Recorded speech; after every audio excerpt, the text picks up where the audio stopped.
umphathi wohlelo Shenge Meya yaseZululand Shenge Sokalisa umphathi wohlelo futhi nokuyena kade ethula izihambeli zethu kulolu suku olukhulu kangaka namhlanje umntwana waseyibindini Mageba lezi sibambene njalo njalo nawe uphakamise umntwana waphinda ngene ndinankulu kaZulu uphakamise umntwana wakafihla inqindi uphakamise futhi ngokukhulu ukuzithoba mngankosi Nkulunkulu kaMafu ngiyathokoza mama wami wena wedwa umama wami okhona namhlanje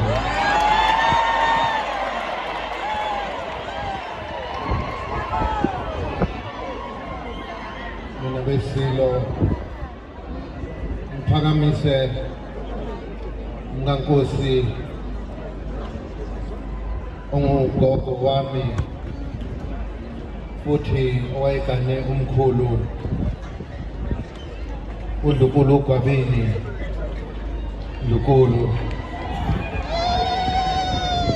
Ndlunkulu uMantombela wayegane ibamba bukhosi ebambele isilo esingizalayo umntwana wasenxamphilile Ndlunkulu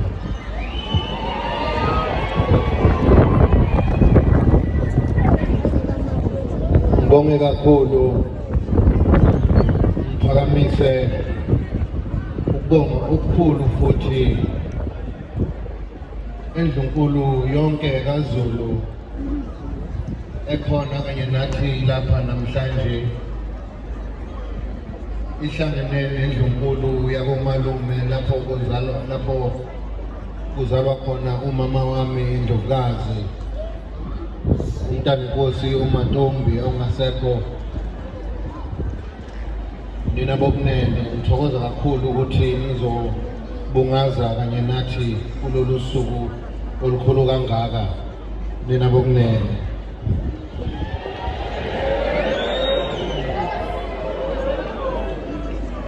ngiphakamise ngokukhulu ukuhlonipha ngiphakamise inkosi yaseZambia ekhona yesizwe sabangoni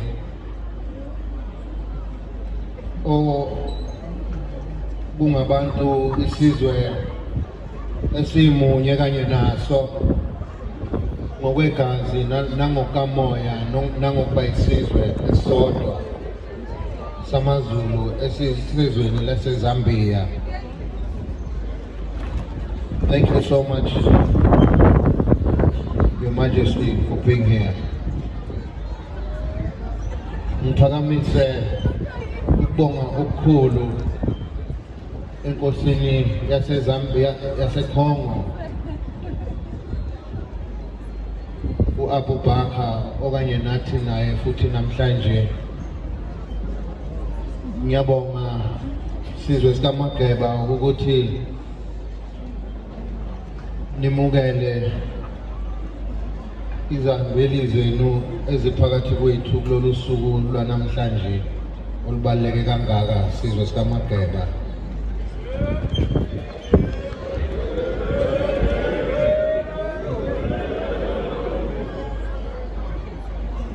Ngicela ukuba ngibonge kakhulu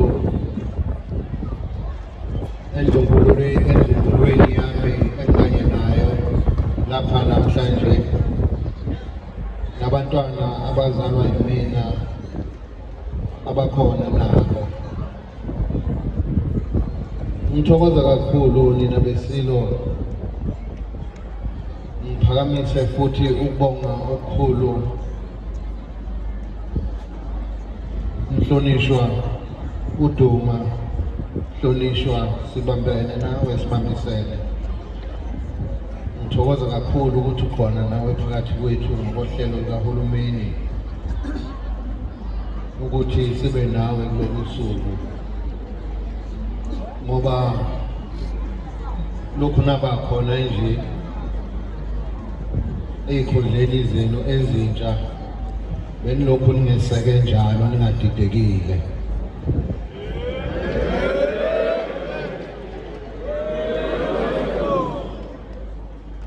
Ngithokoze kakhulu nina bendlovu, ngibingelele sengibuya ekhaya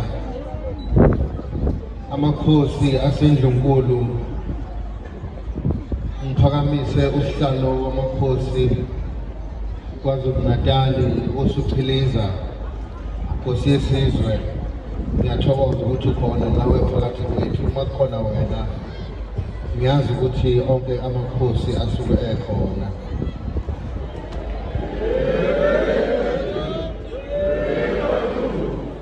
Amakhosi nina besilo iyona ngubo yesihlalo ebheke ukuba isihlalo sihlezi sihlanzekile ngaso sonke isikhathi.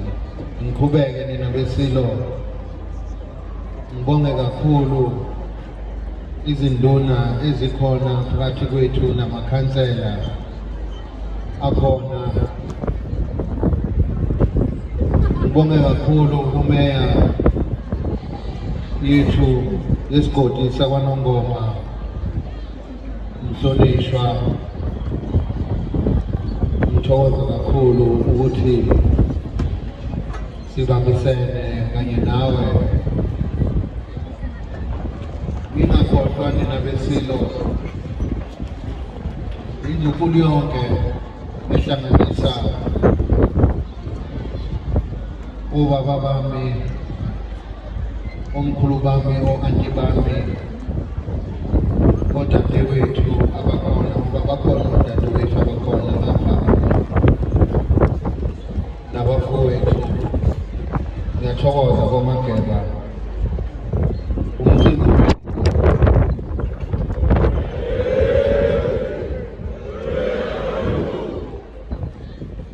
ngenxa yesikhathi angizubanda kakhulu ukudlulisa nje amazwi okubonga. Ngibonge kakhulu kumavikela sihlalo okuyibutho likaZulu. Nina besilo ngiyabonga kakhulu futhi ngiyalibingelela ngoba khona kwenu.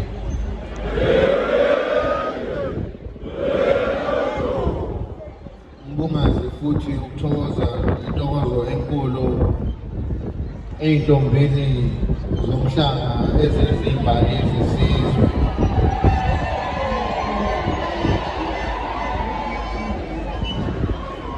Ngithokoze kakhulu futhi umama besivivana nakomama besizwe abakhona phakathi kwethu. Asilutho isizwe ngaphandle kwenu. Ngiyathokoza nani ukuba ngikhona.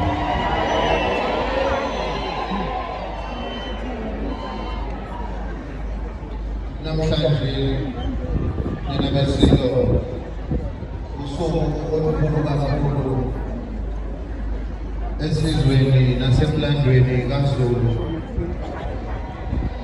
Namhlanje ngiyanethembisa Zulu omnyama ukuthi kusukela namhlanje uZulu uhlangene nina besilo.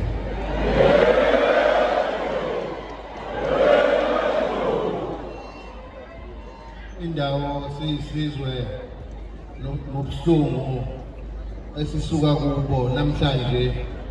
uNkulunkulu nezinyanya zalapha ekhaya, abanikazi besihlalo, abanikazi besizwe, ngiyabusisa ukuba bebe nathi futhi besisingathe ngoba sesingena kuleli qabunga elisha, okusho ukuthi ngizimisele njengeNgonyama kaZulu ukhona isizwe sikaMageba, isizwe sikaBaba.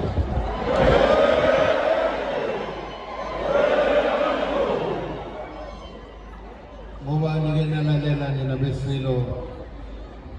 inkulumo izikhulumeli zethu ebelokho zikhuluma lapha ukuba ngisenenhlahla mina ukuthi bakhona abantu abadala abaseduze kwami, nabantu futhi abangisekile, nabantu futhi ababheke ngeselibomvu ukuthi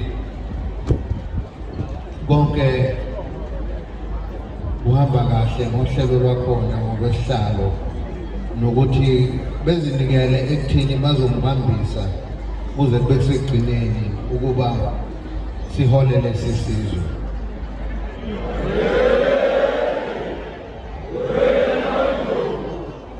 Nina bendlovu ngithokoza kakhulu kunento eshiwo umalume ngalesikhathi kade lapha siyisizwe ngiyinkosi isihlalo. Akukho esiyokwenza Zulu omnyama ngaphandle kwezwi likaNkulunkulu neBhayibheli phambili. Ngiyanethembisa nelibisile ukuthi konke esikwenzayo siyisizwe siyindlu nkulu kuya phambili ubulungiswa ukuthi iBhayibheli ikhuleko ikhona ukube kuhamba phambili lesi sikhathi.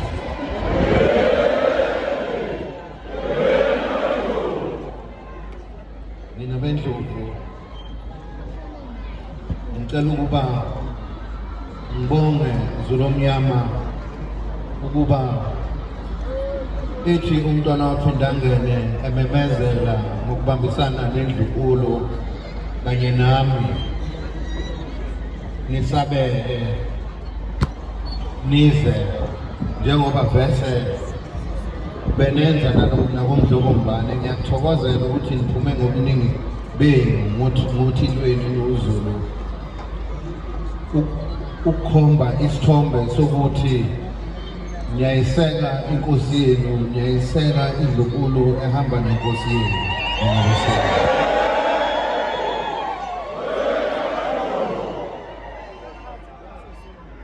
Nina bensilo ngingakaphothuli nje, ngiyazi ukuthi ngokwazi kwenu ukuthi isimo sasendlunkulu sinjani kulezi zinsuku, kodwa ngicela ukuthi konke enikubona ukubona kude nezinkulumo eniyake nizwe abaphikisa isihlalo beyikhuluma, sengike ngasho futhi kaningana ukuthi nibezwe ukuthi bathini, ngoba kumele sibezwe ukuthi bathini, kodwa ningabalaleli.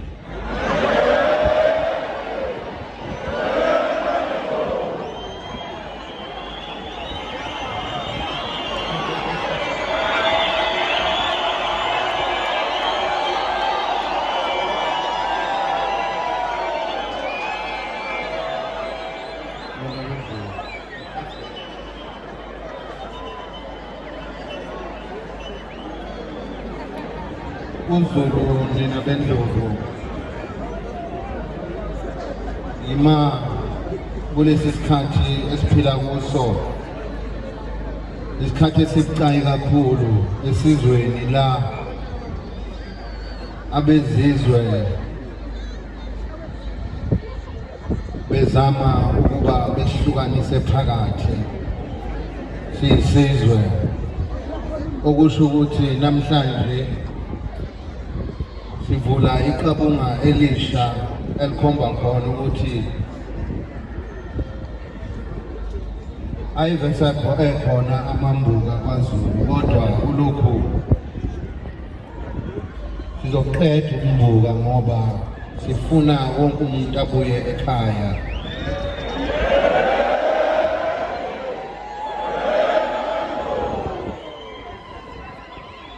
Kusukela endlunkulu nina besilo kuye esizweni, kuye emhlabathini esiwengamele njengesizwe, ngoba nazi ukuthi Zulu omnyama ithina iAfrika yonke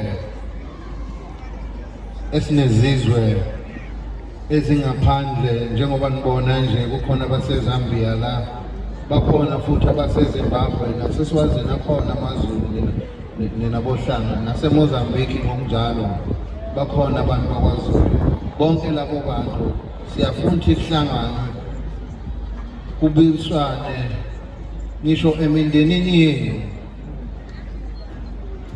akusikhona nje lapha eDlukulu la kuyake kungabonwa ngaselinye khona ngiyazi ukuthi nasemendenini yenu emakhaya kukhona lokho kodwa siyisizwe kumele sikhulekele ukuthi sibuyisane sibe munye njengesizwe kusukela manje.